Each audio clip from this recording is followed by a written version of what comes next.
materiales compuestos,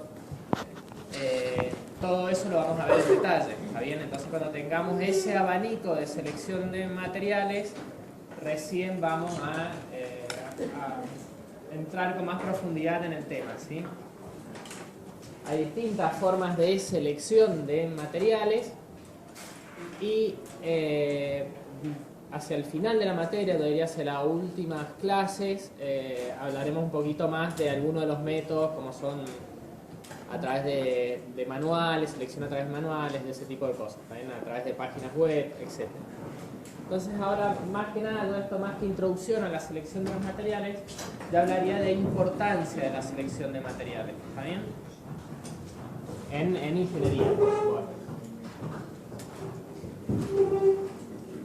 Entonces, lo primero que vamos a hablar es de la competencia entre los 5 tipos de materiales que ya han visto. No vamos a hablar, en general cuando nosotros hablamos de materiales, hablamos de reglas generales. Después, normalmente damos una clase que se llama materiales avanzados, donde vemos aquellos materiales que tienen algunas propiedades distintas o que son nuevos, ¿está bien? Pero en general cuando estamos hablando de los materiales tradicionales, si no lo vamos aclarando.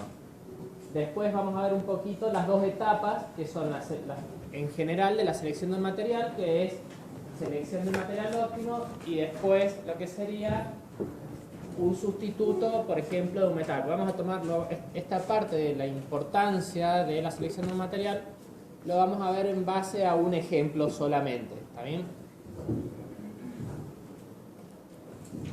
Entonces, lo primero que vamos a, o sea, una actividad importante en la, digamos, en la profesión de ingeniería es la selección de materiales.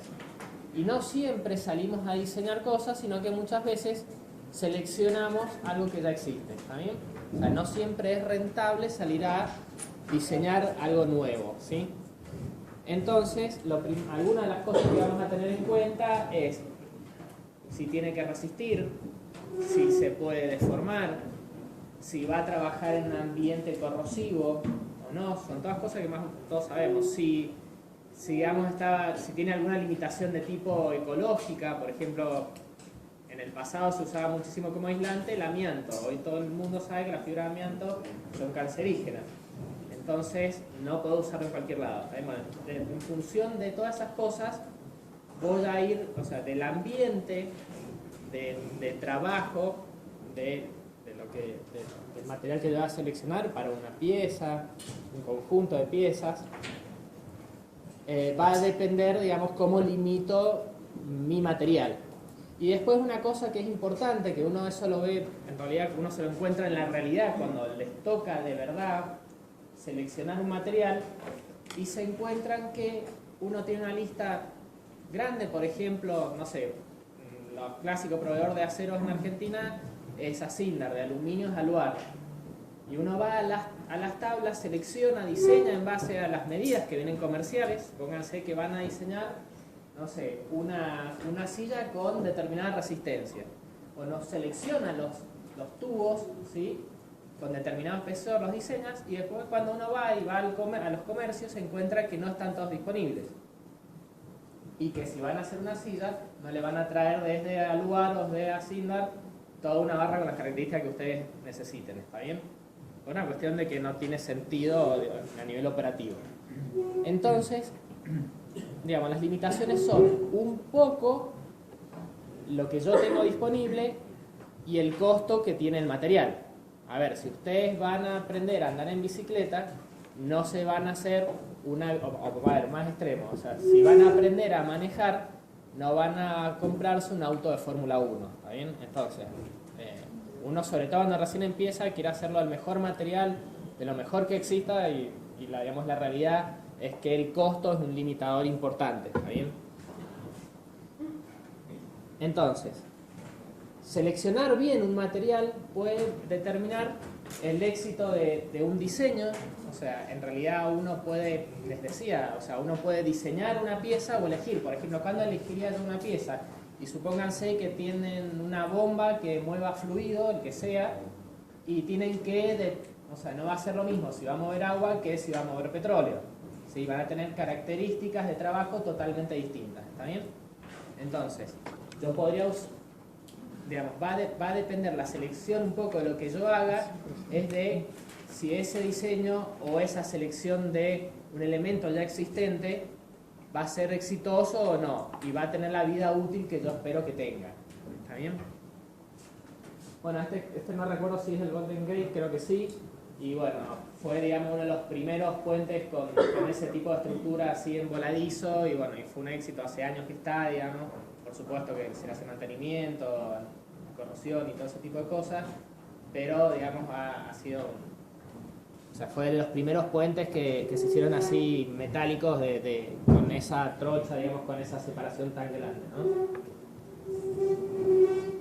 Después tienen otro caso de mal diseño de selección de materiales, que esto yo no recuerdo, me parece que era en Singapur, no lo recuerdo, pero creo que era de Singapur, donde hubo una mala selección de las estructuras,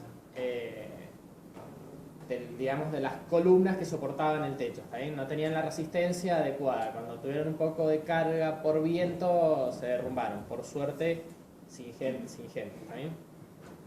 Por ejemplo, otro fracaso, entre comillas, lo que pasa es que no estaba diseñado para eso, cuando el tema de las torres gemelas que colapsaron por una cuestión de temperatura. O sea, ¿se acuerdan de las torres gemelas que digamos, impactó un avión y se derrumbaron? Bueno, el incendio, o sea, la estructura básica era de aleaciones livianas, por ejemplo el aluminio, unas aleaciones de aluminio, y básicamente el aluminio tiene un punto de fusión muy bajo y empezó básicamente a perder resistencia a la estructura, ¿está bien? Lo que llevó al colapso final de la estructura. Todas estas cosas son cosas que vamos charlando a nivel introductorio, no a nivel, o sea, digamos, cosas que no podríamos tomar en un examen porque todavía no se han metido en las unidades, ¿está bien? Entonces, a ver, vamos a buscar no un material, sino una combinación de propiedades en base a los requerimientos que necesite. Por ejemplo, el medio ambiente en el que necesite trabajar, y si va a tener que tener resistencia o no, el costo y ese tipo de cosas, ¿está bien? Entonces, básicamente, sobre todo ahora en la carrera, a medida que van avanzando, van a escuchar mucho la palabra es una solución de compromiso. Eso quiere decir que en general no tengo una solución ideal, sino que termino eligiendo qué cumple con mis requerimientos y normalmente termino sacrificando algo a cambio, ¿está bien? Entonces, un poco ya hemos charlado, en qué condiciones va a prestar servicio el material, si va a haber cierta degradación del material, por ejemplo desgaste, corrosión, y por supuesto, lamentablemente, el costo. Bueno, básicamente yo mi selección de materiales lo voy a dividir en dos niveles de selección del material, o sea, en dos niveles. Uno general y otro particular. Por ejemplo, si yo eligiera de todos estos que he hablado hace rato, cerámicos, polímeros, metales, compuestos, semiconductores, si yo elijo uno de esos, el otro nivel de decisión va a ser elegir, por ejemplo, supongamos que elegimos un metal, bueno, va a ser qué metal o qué aleación, ¿sí? Es decir, combinas, por ejemplo, si un acero, una aleación hierro-carbono, o una aleación no ferrosa tipo aluminio con cobre, ese tipo de cosas, ¿no? Entonces supongamos que esto es lo que yo les decía, este es el segundo nivel, o sea, una vez que yo, supóngase, me decidí por las aleaciones de aluminio, por ejemplo, por el bajo peso o la baja densidad que tiene respecto a un acero, bueno, a su vez tengo subdivisiones, estos números por ahora sepan que indican tipos, o sea, aleaciones de aluminio, y a su vez dentro de esas aleaciones entramos en otras en particular. ¿Está bien? Por ejemplo, hay materiales que es más o digamos piezas que es más fácil determinar qué voy a usar, o sea, que es claro. Por ejemplo, para un dispositivo electrónico, supónganse que sería obvio, si voy a por ejemplo, un transistor o un semiconductor, en realidad voy a elegir un semiconductor, ¿sí? No voy a elegir un material aislante, ¿está claro? Pero puede ser no tan obvia como, por ejemplo, si yo tuviera un envase de gas comprimido. Supónganse para contener oxígeno o para los que gas comprimido de GNC como un auto, ¿está bien?